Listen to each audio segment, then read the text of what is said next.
Welcome everyone. A very good afternoon. So, welcome to this session on carpentry, painting, building, and construction design courses, South Australia and future state pathways. And today we have Dipen Prajapati, our very own register migration agent. Dipen has over 4 years of experience in the industry, and he specializes in skilled migration visas, employee sponsored visas, family visas, and global talent visas. So, he'll throw some light on this particular pathway. Before we start, our experts will be waiting. So the pain will take questions towards the end.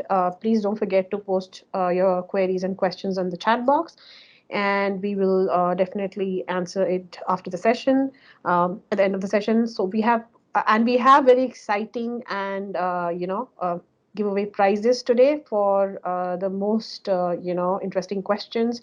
So please be interactive during the session. Ask questions. We have bumper cash prizes to claim for good questions and for people who leave the most descriptive review also under the Facebook post. So I have already posted the link for our page, and you can tag Aussizz Education Summit 2022 and Aussizz Group when you post, along with your feedback. Also, the most participative audience member from the chat box would be eligible for free giveaways such as free PT coaching, IELTS coaching, PR consultations, etc. So yes, we encourage you to come be a part of this summit, make it more interactive. Like I said, the links are already there in the chat box, so don't forget to participate, give feedback, right? And so without further ado, I invite Deepen to start the session. Thank you very much. Thank you very much, Priyanka, for introducing me. Hello, guys. My name is Dipen, and I'm a registered migration agent at Aussizz Group Brisbane office. So today we are going to discuss about the painting, carpentry, and building construction, and what are the occupations available under this courses, and how can you extend your future pathways in Australia, whether it can be a temporary residency or for the permanent residency. So to start with, just give me a minute. I'll start with this session. So I hope everyone can see the screen. So Yes, Deepen, we can. thank you very much, Priyanka. So as Priyanka mentioned, that we are having a bumper contest winner after this seminar ends, and also the giveaway as well. So please, guys, make sure you follow the rules and regulations to win this prize, exciting prizes. Moving next to the topic. So as you can see in Australia, trade occupations are always in demand. I would say a career in a trade occupation not only offers a stable employment, but it also offers a permanent residency pathways in Australia. So a lot of people are in dilemma that whether should go for trade study or not. So I always recommend them the trade is also always in demand in Australia, no matter what trade study you are doing it, but is always in demand. Uh, I'll be discussing about this painting occupation first of all. So under this painting category, there is a one occupation available which is in the long-term list. So painting and trade workers occupation. So what exactly the painters and trade workers do? So they apply paints, varnish, wallpaper, and other finishes to protect, maintain, and decorate the surface of building and structures. And mainly they work in the construction industry. So it's no limitation of working in any other industry, but most of the painting workers you will find working in the construction industries. Moving to the next slide, which is an employment prediction of this particular occupation. So according to the Australian Bureau of Statistics Labor Force Survey recently, in 2020, there was a 39,800 painting trade workers working in Australia. And in next 5 years of time, the projection is that will be increased by 40,900, which is almost 1,100. Say 1,100, the quota will be increased by 2025. Furthermore, as you guys are aware that Australia is hosting the Olympic Games in 2032, so this number will be, increasing higher than this whatever is the current projection by 2025. So if you look at the job perspective and everything, this is a very promising industry to pursue your career as well. Moving to the next slide, the weekly earning. So there is a lot of people's concern that if they're working in a trade industry, they might not be able to earn around the professional jobs, but that's a totally myth, guys. If you see the average income of normal Australian who is working in any industry is $1,460. But if you see the average painting trade workers who are working full time in Australia, they are earning almost similar, which is $1,371. So if you just see the difference is not even $100. So with the career, this career is also the rewarding career. It's not like that you are getting not good pay, or you will be paying less than whatever the normal people are earning it. So you shouldn't worry about that part if you are pursuing this occupation as your career. Moving next to the another occupation, which is carpenters and joiners. Now, there are three occupations available under this unit group, which are carpenter and joiner, only carpenter and only joiner. So there is not much difference about this three occupation, because if you want to specialize only in carpentry, you can select the carpenter occupation. Or if you want to do a specialization in joiner only, you can go for the joiner occupation. But if you want to do combination of both carpenter and joiner, there is also an occupation available which combines both duties of carpenter and the joiner, which is also available for the permanent residency. Now, again, like any other trade occupation, most of these trade occupations are available in the department's long-term occupation list. What exactly they do? So they construct, erect, install, renovate, and repair structures and fixtures made of wood, plywood, wallboard, and other materials, and cut, shape, and fit timber parts to form and structure and fitting. So basically, they work in the construction industry and they help to build the structure of the building. And whatever the wooden part is involved in the structure of the building, they assist with that part. Moving to the employment outlook again, this is a promising career, just like the painting and trade workers, what we discussed before as well. In 2020, there was 126,600 carpenters in Australia, and it is expected that this number will be grown by 136,800 by 2025. So again, I will repeat my word that, as earlier I mentioned that the Olympic Games are coming to Australia in 2032. There is a lot of construction work going on, so there will be heaps of opportunity for students who wants to come to Australia and pursue their career in on this trade courses. So that's a very good chance for those people. Again, moving to the weekly earning, not much difference between the average job earning in Australia, only $100 difference. Again, not much difference compared to any other job. If you're working full time, 38 hours in Australia. Now, moving to the next topic is what is a skills assessment. So skill assessment is basically just to give you an example that you got a skill, you got a study, but how do you validate that skill to the Department of Home Affairs? So Department of Home Affairs has set a different authorities depending upon the different occupations. So those authorities will be issued the skill assessment for the migration purposes. So skill assessment authority basically is an organization that checks your skill, and they check that whether you meet the minimum skills and experience required to work in Australia or not. So there will be two different authorities which I will be discussing for a particular trade occupations, who can conduct the skill assessment for trade occupations. So there are mainly two authorities, Trade Recognition Australia, which is also known as TRA, and there is another authority which is a Vetassess. They also conduct skill assessment for trade occupations. Now, under TRA, there will be two different pathways available to get your skill assessment done, which will be helpful for you to get the permanent residency. First step is the job ready program, and the second step for an applicant who has a previous relevant qualification and they have a work experience as well. So those applicant can apply directly as well using their previous qualification and experience.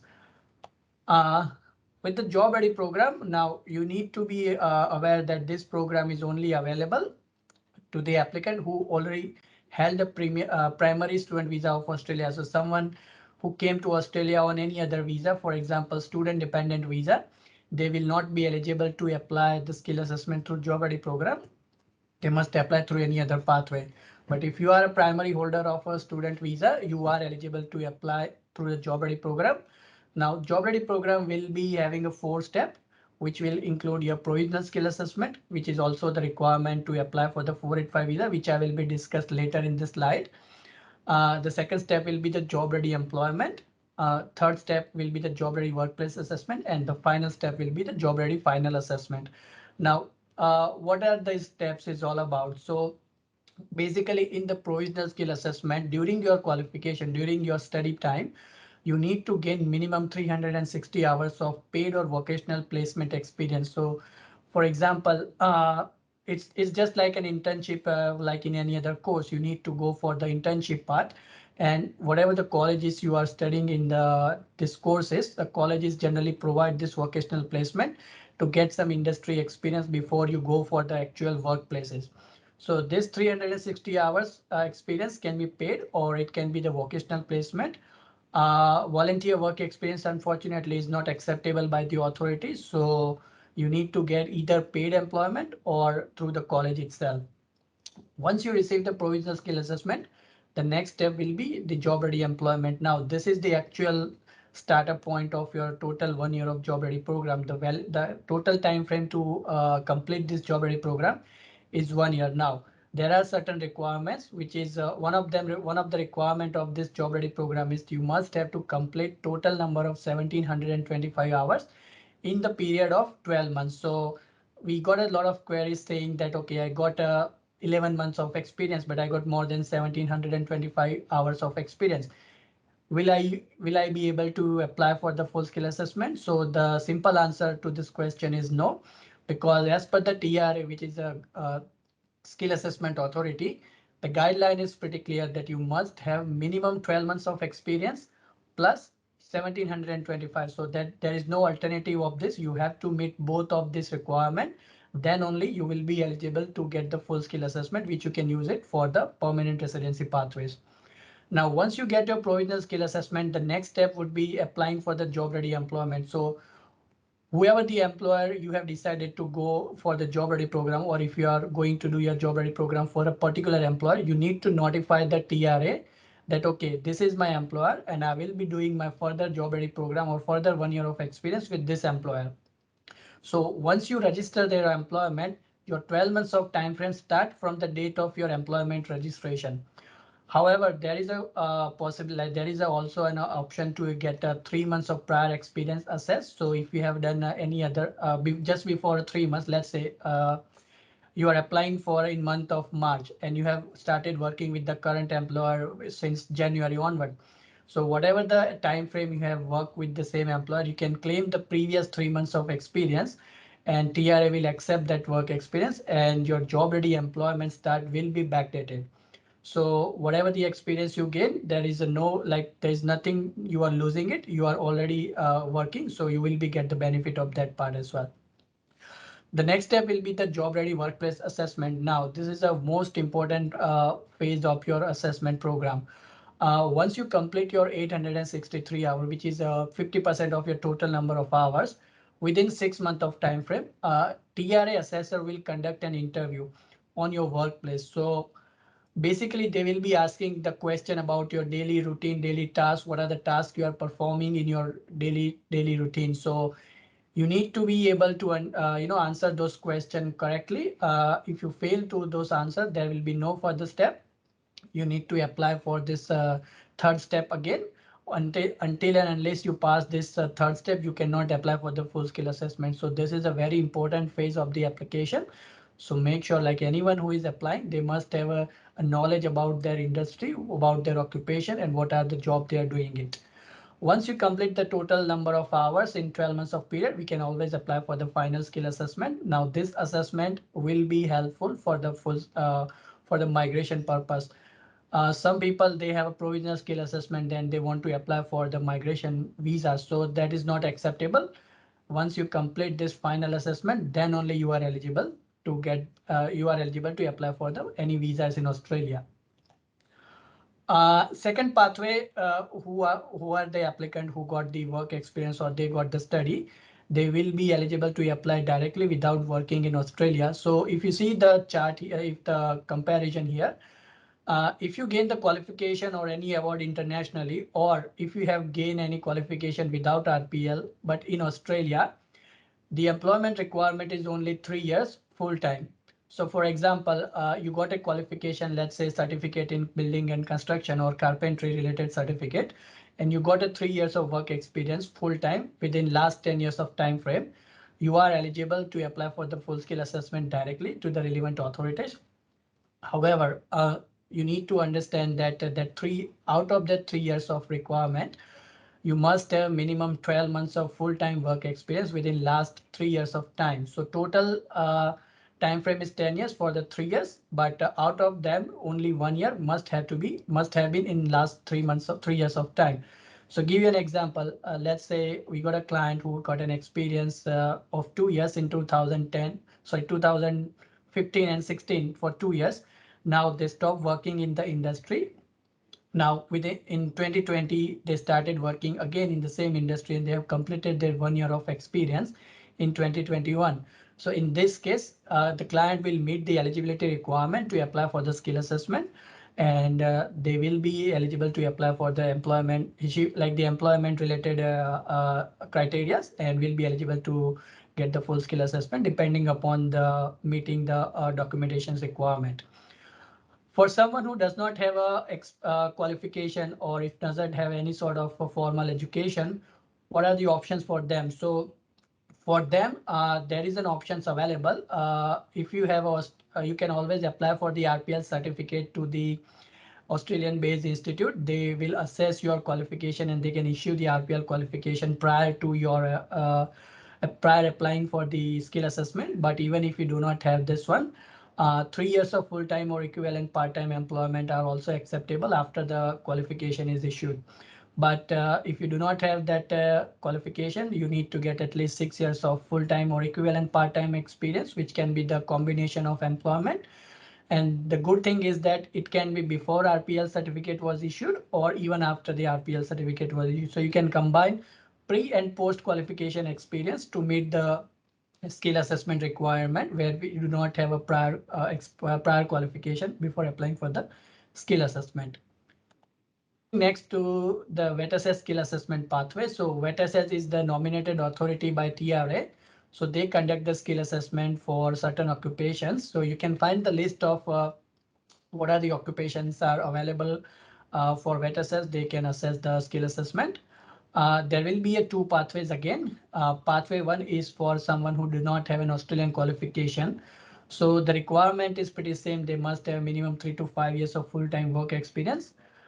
For non-licensed trade occupation, they required 5 years of employment without any formal training. And for non-licensed trade occupation, 3 years of employment experience is sufficient to meet the minimum skill assessment eligibility requirement. So we will not be discussing about the licensed trade occupations here because there are only limited licensed trade occupations, and basically carpentry and painting related occupation does not require any licensing. So the requirement for this occupation will be either 3 years or 5 years of experience. Now, pathway two is available for someone who has an Australian qualification. The simple requirement, they must have a minimum full-time 3 years of work experience, and that 3 years can be any time in 10 years, and 12 months of experience within last 3 years of time frame. There will be a two-stage assessment process from Vetassess, stage one and stage two.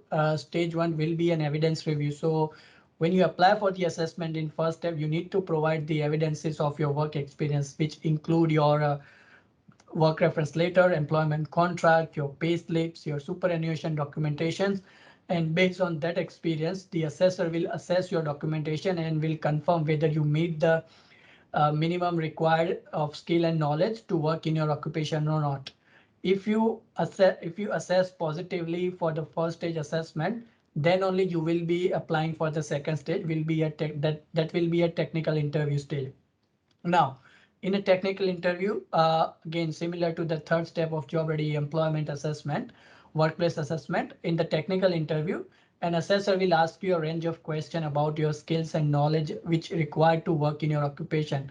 And they may also ask you to perform some time at practical task as well. So you must be aware about the responsibilities, jobs, and the task what you are performing. If you do not have a knowledge, there is a high chance of getting negative outcome in the technical interview. And if you get the negative outcome in technical interview, you need to apply again. So make sure guys you prepare very well before applying for any stage of either evidence review or for the technical interview stage. Now all assessment will be held in English, so interpreter will not be allowed. So you need to work on your English as well when you are appearing for the technical test. Now after finishing this courses, what are the future pathways available? So I will be discussing about short-term pathways and the long-term pathways as well. So for any graduate, first of all, once they finish your qualification, they need to apply for the graduate visa, which is also known as TR and subclass 485. This is a 2 years of visa and temporary pathways for to stay in Australia. Apart from them, for the long-term pathways, there are general skilled migration visas, which include subclass 189, 190, and 491. And also there is an employer sponsored visas options available. We will be discussing about these visas in detail in next few slides. So let's discuss about the 485 visa first. Now, this is a first step towards your permanent residency. A lot of people wants to apply permanent residency directly from the student visa, but only few candidates are eligible to apply in that pathway. But most of the students, once they finish the study, they have to go through this channel only. So first step will be applying for the 485 visa. Now with 485 visa, now department has recently increased the visa grant period for the graduate work stream students. So someone who has completed their certificate related study, certificate 3 or above study, which is in trade qualification or in a diploma related study, they are eligible to apply for their 485 visa under the graduate work stream. Now, as I mentioned earlier, that it used to be an 18 months of visa grant period for graduate work stream students. But now department has increased this visa, and now the students will get 24 months, which is equivalent to the bachelor's degree student. They will get the same time of visa, TR visa, after finishing the study. So which is a good sign for the students who wants to pursue their career in trade qualification. Now to apply for this visa, there are certain requirements which you need to meet before applying for this visa. The course you are pursuing that must be registered for minimum 92 weeks for cry course. Your nominated occupation must be available in the department's long-term list. You must apply for the provisional skill assessment, which I discussed earlier that this is just one step of the job ready program. So which will be covered for this 485 visa. And the last requirement will be an English requirement. So in the English test, you require overall 6 band with minimum 5 in individual modules. So the validity of this English test is 3 years for the date from the date of test. So for the student visa, the validity is 2 years. But for the migration related visas, the English requirement validity is 3 years. So which is again a bonus point for someone who wants to apply TR. Now, I discuss about the temporary stay pathways. Now I will be discussing about the future like permanent pathways. So how can you stay here in Australia on permanent basis? So under general skill migration, now this is one of the most common pathways to apply for the permanent residency. And you will see like 70 to 80% of people who are applying a permanent residency will be applying through this general skill migration visas. So there will be a 3 subclasses available, which is 189, which is also known as skill independent visa, 190, which is skill nominated visa, and subclass 491. Now in subclass 491, there will be two different streams available. First one is the family sponsor stream, and the second one will be the skilled regional state sponsor stream. So what are the basic requirements to apply for the general skill migration visas? So you must have a positive full skill assessment in your nominated occupation. So as I mentioned earlier that if you have a provisional skill assessment which will not meet the minimum eligibility requirement, you must need to obtain full skill assessment for the migration purpose to apply for this visa. Second step is you must have a minimum 65 point in the Department of Home Affairs point test system. I will be discussing about how you can calculate your points and what are the point factors that you can increase your points in the next slide. The third requirement will be the applicant must have a minimum competent English. So competent English, it means 6 band each. They must achieve that score to be eligible for the skill visas. And last but not the least, your age must be less than 45 years. So if you are above 45 years of age, you need to apply for any other visa or you need to seek assistance to and check for the what are the alternatives available apart from general skill migration visas. So here you can see the point Department of Home Affairs point calculator, how you can calculate the points. The main factors which will be we will cover to calculate your points will be age, level of study, the Australian study requirement, whether you meet the 2 years of Australian study requirement or not, If you have done study in regional Australia, you can also claim the points. The level of English. So what sort of level you have? You got a 6 band each, you got a 7 band each, or you got a 8 band each. Depending upon your level of English, you can claim either 10 points or 20 points. So all the details if you see is available on the slide. How can you calculate the points?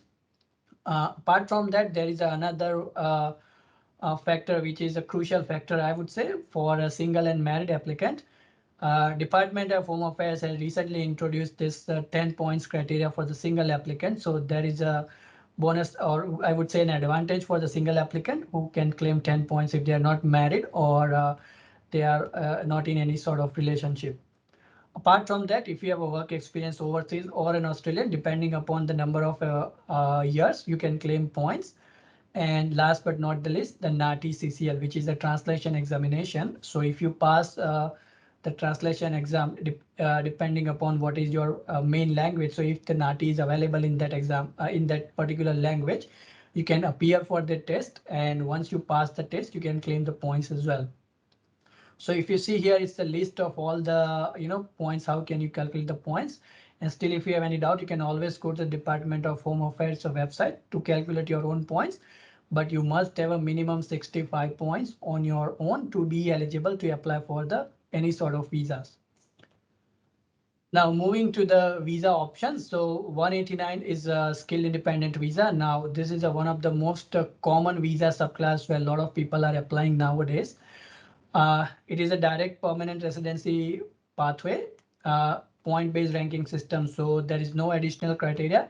Simple rule is whoever got the highest point, they will be invited to apply for the visa. So to give you an example, let's say your occupation is a carpenter, for example.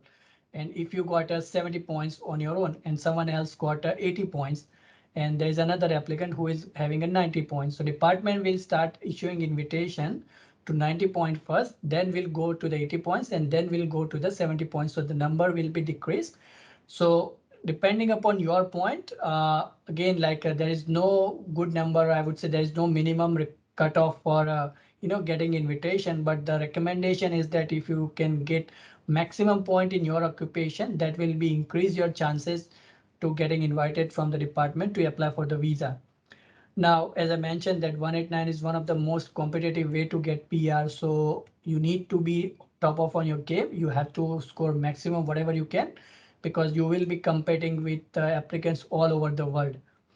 Now, how the department conduct the invitation round for this visa. So right now department is invitation is issuing on quarterly basis. It used to be fortnightly before, and then they removed to the monthly basis.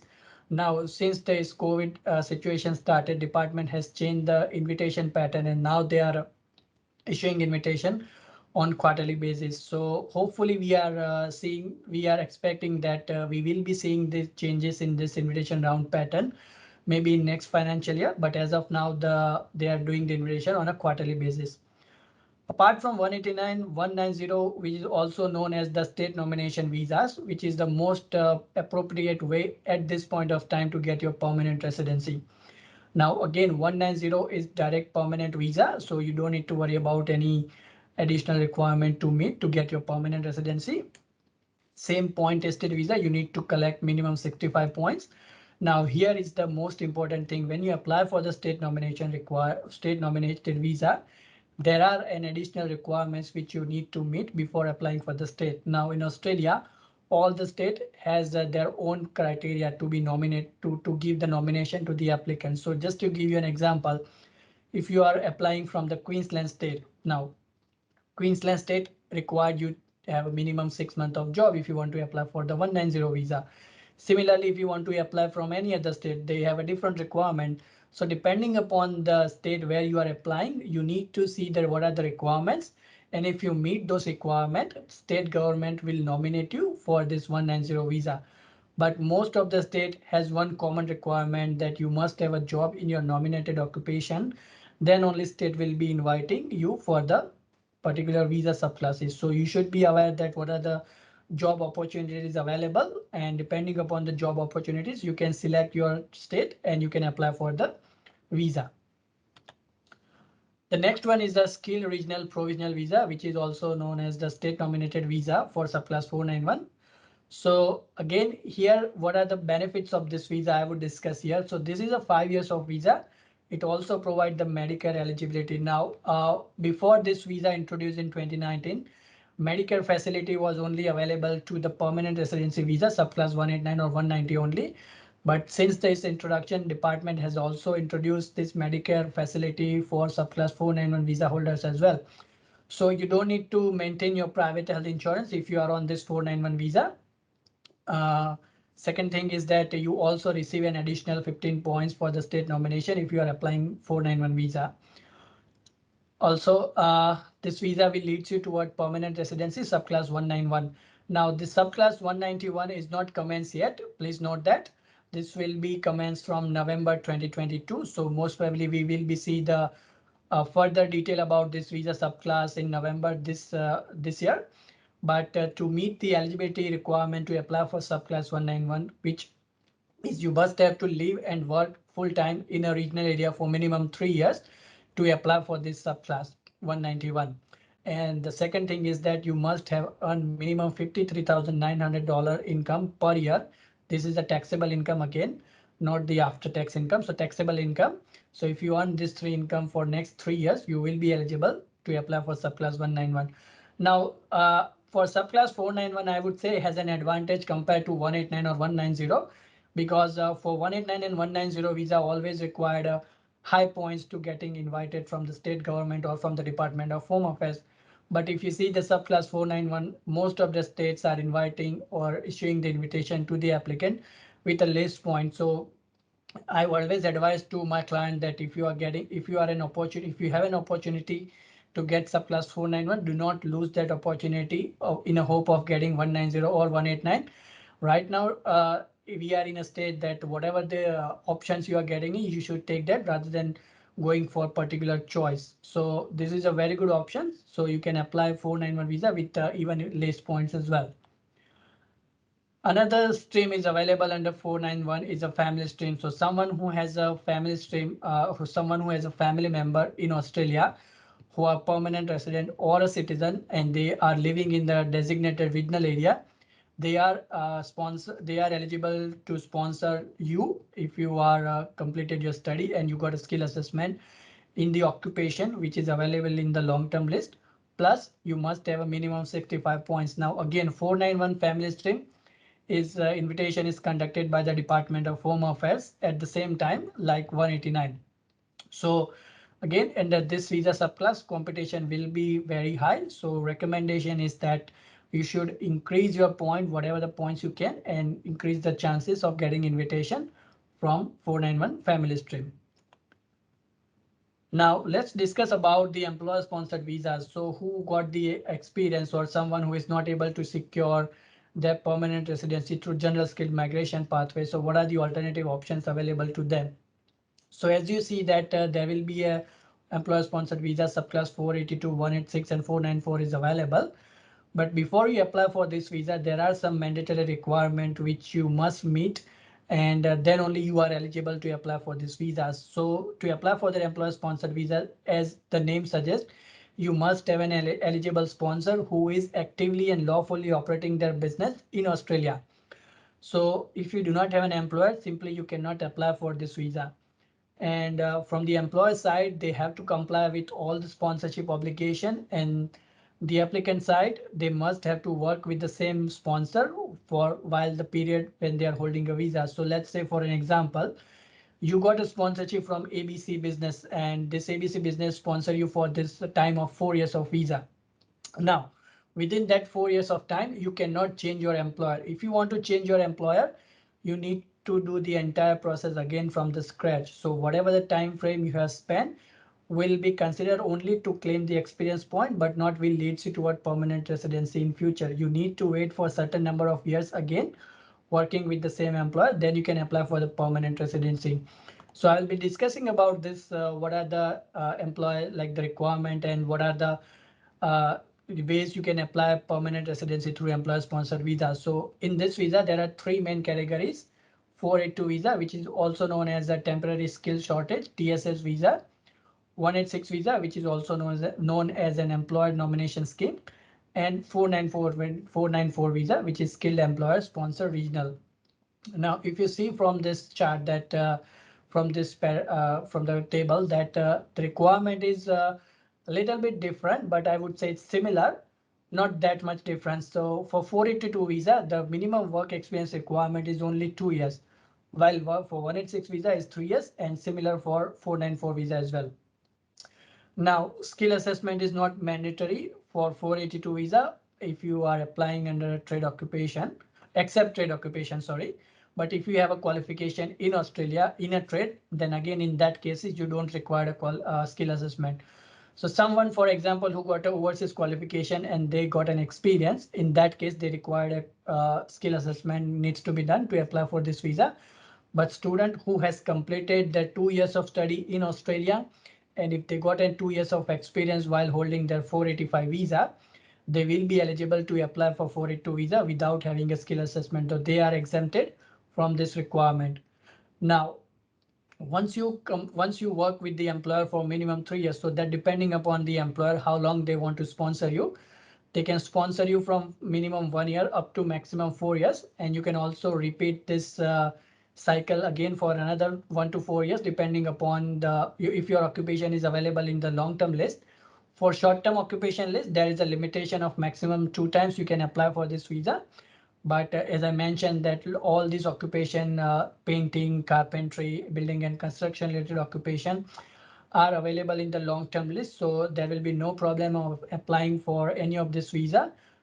Even if you are applying for it to visa second time, there shouldn't be any problem. Now, let's say, for example, if you got your 482 visa with the employer for minimum 3 years. Now, once you work with your employer for minimum 3 years, you can apply for either 186 visa under a TRT stream, which is exclusively available to the 482 visa applicants only.